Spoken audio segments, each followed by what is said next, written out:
মাটির উনানে মাংস রান্না করব, তাই কড়াইতে তেল দিয়ে আলুগুলো লাল লাল করে ভেজে নিচ্ছি। এবার তেলের মধ্যে তেজপাতা, শুকনো লঙ্কা দিয়ে দিলাম, গোটা গরম মশলা, পেঁয়াজ কুচি দিয়ে ভালো করে ভেজে রসুন আদা দিয়ে কষিয়ে নেব। লবণ, হলুদ, লঙ্কার গুঁড়ি, একটু সামান্য জল দিয়ে মশলাটা ভালো করে কষিয়ে নেব। এবার মাংসটা দিয়ে দেবো, লবণ হলুদ মাখানো মাংসটা দিয়ে ভালো করে কষিয়ে ভাজা আলুগুলো দিয়ে দিলাম।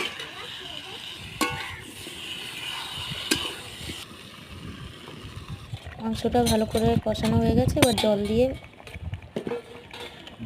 নামানোর সময় গরম মশলা দিয়ে দিলাম। কেউ পিছলায় দাদা, মাটির উনানে রান্না করলে তার টেস্ট খুব ভালো। ছাদের উপরে ছোটখাটো একটা পিকনিক হচ্ছে।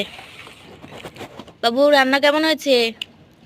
হেভি হয়েছে, খুব টেস্টি। অঙ্কু, কেমন হয়েছে খেতে? খুব ভালো হয়েছে।